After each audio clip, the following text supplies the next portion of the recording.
Imaginen por un momento que no tienen control sobre su cuerpo.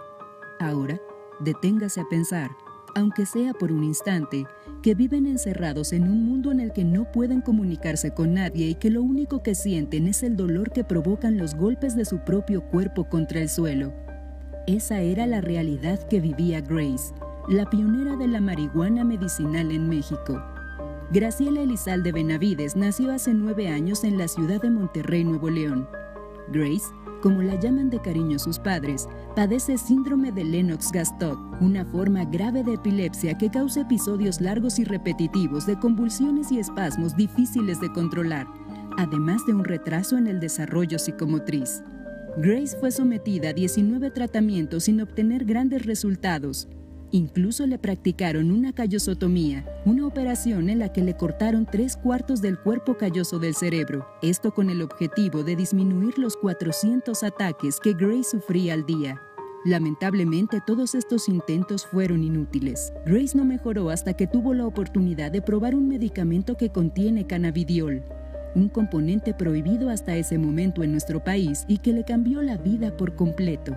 Pero hacer de este sueño una realidad no fue cosa fácil. Para tener acceso a un frasco de este medicamento, Raúl Elizalde y Mayela Benavides emprendieron una cruzada social, política y legal para que el gobierno autorizara un tratamiento experimental con un derivado de la marihuana utilizado para controlar a pacientes con epilepsia en Estados Unidos, Canadá, España, Uruguay y Brasil. A casi 2 años de haber iniciado la batalla por recuperar la salud de Grace, Raúl y Mayela han dado a conocer que los ataques epilépticos han cesado en un 90%. Grace es ahora una niña que sonríe, juega y socializa. Su caso no solo le ha dado esperanza a miles de familias más allá de nuestras fronteras, también fue pieza clave para que nuestro país le abriera las puertas a la ciencia, al conocimiento y al uso médico de una sustancia que ha sido satanizada durante décadas, la marihuana.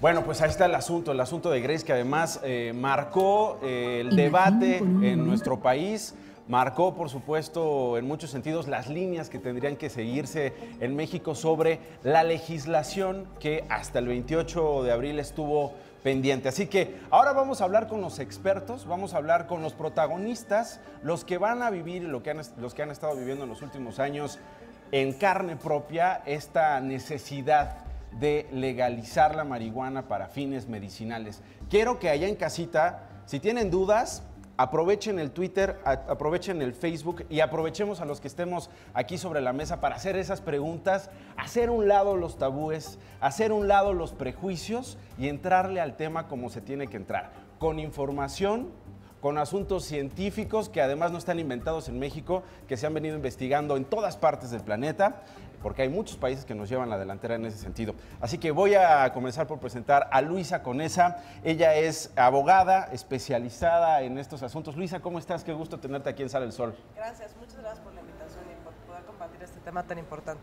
Al contrario, gracias por venir. Margarita Garfias, ella es mamá de Carlos Antonio Avilés. Margarita, bienvenida. Pues muchísimas gracias por este espacio para quitar el estigma, ¿no? Exacto, prejuicios, ¿no? Para hacerlos a un lado y suplirlos con información. Excelente. Bueno, nos vas a contar el caso, por supuesto, de Carlos. También está con nosotros Jorge Javier Romero. Él es un investigador, politólogo, experto en política de drogas, un hombre que admiramos muchísimo. Mi querido, ¿cómo estás? Como siempre, mucho gusto estar contigo. Gracias por estar acá con nosotros. Está Julio Senil, él es director del Museo de la Marihuana y editor de la edición México de la revista Cáñamo. ¿Cómo estás, Julio? Qué gusto tenerte por acá. Muchas gracias. Igual. Encargado de la difusión, de compartir. Desde hace muchos años estamos haciendo difusión de este tema. Bienvenido, Julio. Y está también con nosotros Lorena Beltrán, ella es consultora canábica de Charlotte's Web. ¿Cómo estás, Lorena? Muy bien, muchas gracias por la invitación. Me encanta la mesa porque además vamos a tener varias perspectivas. Tenemos la perspectiva legal, vamos a tener la perspectiva de investigación y de política. También tenemos la perspectiva de la difusión que tiene que ver con el consumo de la marihuana. También el asunto de perfil científico, lo último en tecnología, lo último en investigación y un asunto en carne propia. Tener a un paciente en casa. Yo quiero empezar con usted, Margarita, para que nos cuente cuál es el caso. Ya veíamos a Grace y cómo ha venido transformándose al paso de los años, luego de que en sus terapias se incluyen productos derivados de la marihuana. ¿Cuál es el caso de Carlos Antonio Avilés, su hijo? ¿Qué padece y cómo ha sido la experiencia con la marihuana? Ok, pues te comento, en nuestro país lamentablemente hay muchas enfermedades consideradas raras por su poca prevalencia y que cursan con síndromes epilépticos tan graves como el de Grace, que Lennox-Gastaut, otros que se llaman West, Dravet, Dosé, infinidad. Son varios. Muchísimos. Algunos que incluso se siguen investigando, no tenemos idea de dónde salieron y cómo tratarlos. Bueno, ni siquiera los investigan. Así vamos, ¿no? A nuestro país, ni siquiera el cuadro básico de salud tiene los medicamentos adecuados para, si no curar, sí evitar el deterioro de nuestros niños. Dar calidad de vida a los pacientes. Exacto. Entonces, nace esta, esta esperanza, porque así lo llamamos las familias, esta esperanza al ver a Grace reaccionar ante este aceite, al ver que por fin un juez mexicano pone en la mesa el derecho a la salud como algo elemental, porque digo, nosotros todos conocemos la situación del sector salud, entonces... Deficiente, las medicinas no están ni bien surtidas, exacto, corrupción, etcétera. Exacto, entonces es como que esta esperanza para muchas familias. Y al ver el avance de Grace, pues lógico que todas estas familias que ni tienen acceso a los medicamentos del extranjero, que no tenemos acceso ni un cuadro básico elemental, pues queremos conseguir y probar el aceite, porque el otro método después de cuando los medicamentos fallan para estos síndromes son cirugías en donde dividen el cerebro prácticamente, se llama callosotomía, quitan el cuerpo calloso para evitar que se propaguen las cirugías, u otra cosa que se llama estimulador vagal, que también es otra cirugía, es carísima y que nadie tiene acceso a ello. Entonces es por eso la esperanza, el movimiento tan grande de familias que se crea alrededor de esto. Entonces, el aceite, también hay que decir que no se fuma. Eso es importante porque a lo mejor piensan, no, pues vamos a tratar a los pacientes, les vamos a pasar un gallito, les vamos a pasar un churro para que se curen. ¿No es así? Así es. Cuéntanos, sí, porque hay mucha gente que por primera vez está viendo estos envases. Así es. Y, ¿no? Sí, mira, este es el aceite que toma Grace, es el Charlotte's Web. Es un aceite. A ver, cuéntanos del aceite Charlotte's Web. Bueno, el aceite de Charlotte's Web es un extracto de cáñamo.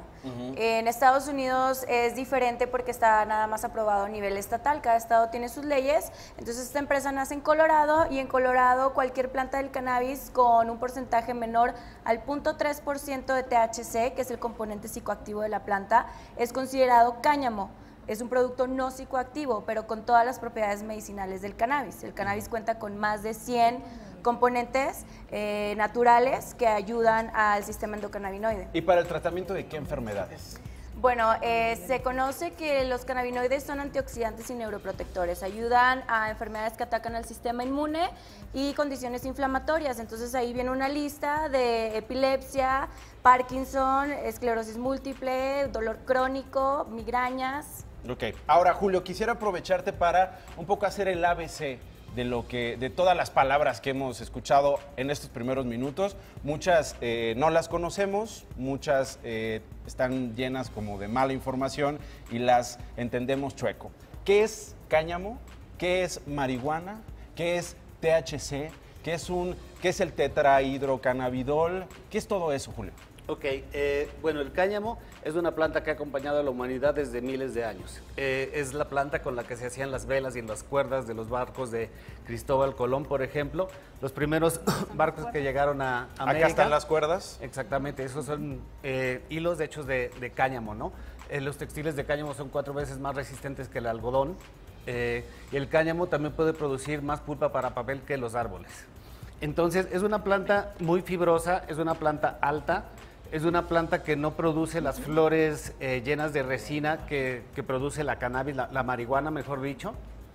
Entonces, es una planta que tiene 25,000 usos diferentes, se dice, ¿no? Entonces, tú puedes, del cáñamo, te puedes poner unas pantuflas en la mañana hechas de cáñamo, te puedes bañar con jabón hecho con aceite de cáñamo, te puedes subir puedes desayunar productos con cáñamo, puedes subirte a un auto hecho de cáñamo. Ahora BMW, por ejemplo, está fabricando componentes para los autos hechos de cáñamo porque es muy resistente y es mucho más económico. El cáñamo no es el demonio. No, hombre, No es el diablo. Todo lo contrario. Nacho, fue la primera planta de fibra que domesticó la humanidad. Se domesticó antes que el algodón, antes que el lino, ¿no? Entonces, como dice Julio, ha acompañado a la humanidad toda la historia. Y evidentemente, desde hace muchos años se entendió también el efecto psicoactivo de sus flores. La marihuana no es más que las infloraciones del cáñamo, no es toda la planta.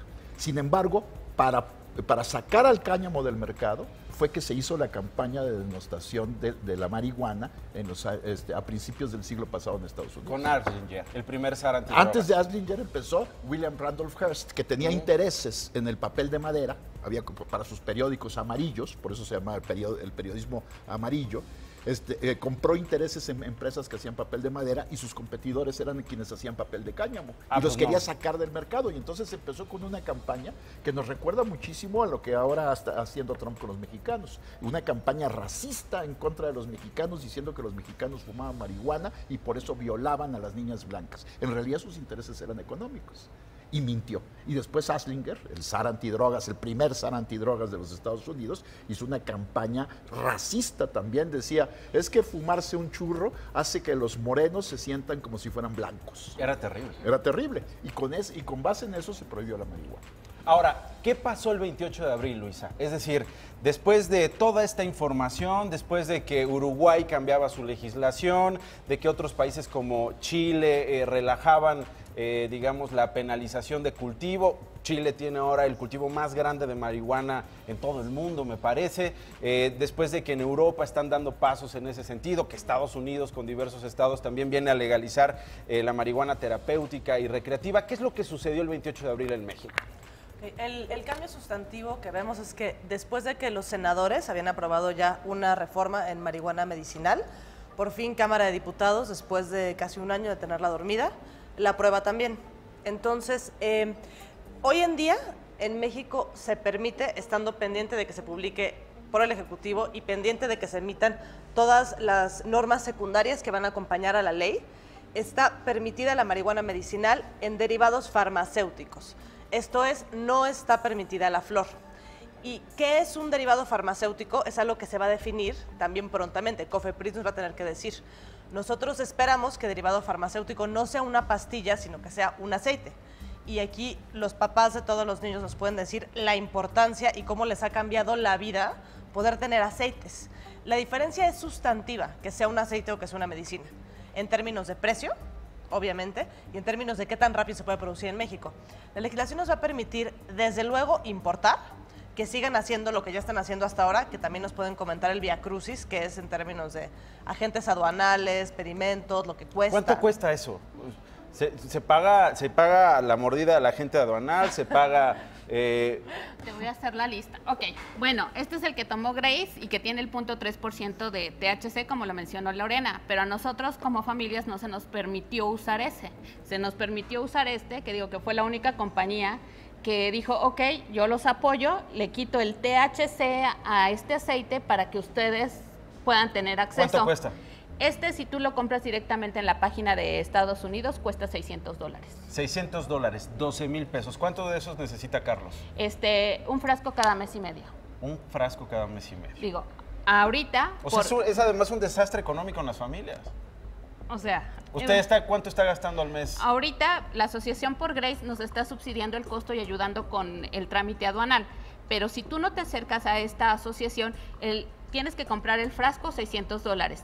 Al sacar tu permiso de COFEPRIS, no tiene costo, pero son 11 hojas que tú, para una persona normal está en chino porque te habla de fracciones arancelarias, códigos no sé qué. Todo lo más difícil posible del posible. universo y del mundo. Después, el agente aduanal, es como un médico, te cobra por evento, no por cantidad, ¿no? Tú vas con el agente aduanal y él te cobra por los honorarios por un servicio y aparte los impuestos. Entonces, sale lo mismo que tú te traigas un frasquito a que te traigas un contenedor. Ya le añades otros de 6,000 a 14,000 pesos del agente aduanal. Y aparte, muchas veces cuando estos frasquitos llegan a aduana, por ser líquidos y por decir GEM, que ya lo tenemos súper estigmatizado en nuestro país, deciden abrirlo para muestrearlo. ¿Con qué confianza le vas a dar eso a tu hijo que ya está abierto? Gracias por compartir este testimonio. Creo que, y por eso es la intención de esta mesa, hay que socializar el asunto, hay que ver el drama que representa hoy en día para la familia Garfias, por supuesto, y para Carlos. Algo para cerrar, tenemos que ir cerrando. A mí me gustaría que cada uno de ustedes diera una conclusión acerca de lo que sucedió el 28 de abril y sobre todo lo que viene, porque pues sí se aprobó, pero faltan las reglas, falta la reglamentación en la Secretaría de Salud y en Cofepris.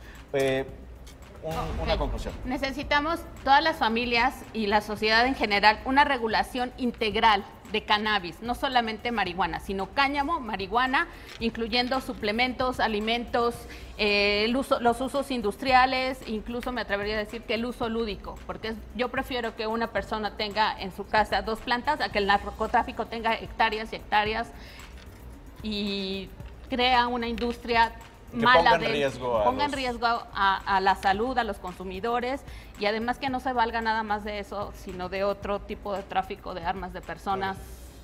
Muchas gracias, Margarita Garfias. Lorena Beltrán, consultora canábica de Charlotte's Web. Algo para cerrar, Lorena. Bueno, nada más, como estamos viendo nosotros el caso en Estados Unidos, que también se hicieron muchas cosas al revés, no se preparó a la industria para el uso médico, no se prepararon a los médicos, se abrieron dispensarios medicinales y no estaba nadie preparado ni para dar un tratamiento o atender un paciente. Entonces eso es lo que pedimos en México, que se preparen a los médicos, ya que bueno, se ve que estos productos van a estar nada más a la venta en farmacias. Obviamente los profesionales de la salud tienen que recetar esto, pero ellos tienen que estar preparados. El paciente ya sabe que funciona, ¿no? Pero ahora falta educar a los médicos. Es por eso que también traemos una conferencia muy importante que es Cannabis Salud, que se llevará a cabo el 2 y 3 de junio en la ciudad de Guadalajara, porque tenemos el apoyo de la Asociación Médica de Jalisco y la Secretaría de Salud de Jalisco para informar sobre, por parte de expertos. Vienen expertos de Israel, que es la capital de la ciencia del cannabis, expertos de Colombia, de Estados Unidos. Intercambiar experiencias. Exactamente. Entonces, pues los invitamos a participar porque también se va a hablar de una certificación médica. Gracias, gracias, Lorena. Y Julio Seniel, el editor de Cáñamo México. Julio, algo para cerrar. Pues bueno, nosotros nos invitamos a informarse. Nosotros el esfuerzo que estamos haciendo es informar a la sociedad para que tomen decisiones pues más acertadas. Entonces los invitamos a conocer los esfuerzos editoriales que tenemos, que son la revista Cáñamo y el periódico La Dosis. Y también acabamos de abrir el Museo del Cáñamo y la Marihuana, que actualmente está ubicado en Insurgente Sur 226, para que la gente vaya y conozca los medicamentos, conozca los alimentos, conozca el papel, conozca los plásticos, todo lo que se puede hacer a partir de esta planta y que no tiene nada que ver con su consumo lúdico. Que también el consumo lúdico también lo reivindicamos y lo defendemos. Muy bien, Julio, muchas gracias por haber venido. Gracias. Jorge Javier Romero, algo para cerrar. Pues este es un primer paso en un cambio de la política de drogas de México. La política de drogas global ha sido un desastre, basada en la prohibición, en realidad no ha protegido la salud, al contrario, ha sido mucho peor para la salud de las personas que usan sustancias. Por supuesto, tampoco ha servido para evitar el consumo y también ha evitado que se haga investigación científica con productos que tienen una alta potencialidad. El caso del cannabis es notorio. Todo el sistema endocannabinoide del cerebro humano ha sido muy poco explorado precisamente por los prejuicios que ha tenido la prohibición. Este es un primer paso y hay que seguir adelante en el cambio de la política de drogas, ¿no? Muy bien, Jorge, muchas gracias por haber venido. Luisa, ¿con qué cierras? ¿Qué concluyes después de este intercambio de experiencias? En el mismo sentido que es un cambio sustantivo, que es un primer paso, que es fundamental que todos nos involucremos, que entendamos que ya cambió el paradigma, que la marihuana ya no es el mal, que reconozcamos todos primeramente el uso a la salud, que esto es un tema no de seguridad, sino de salud, que la mala política de droga lo ha convertido en un problema de seguridad, pero lo que todos tenemos que pugnar en nuestra comunidad a través de nuestras redes con nuestros representantes es seguir avanzando en estos cambios.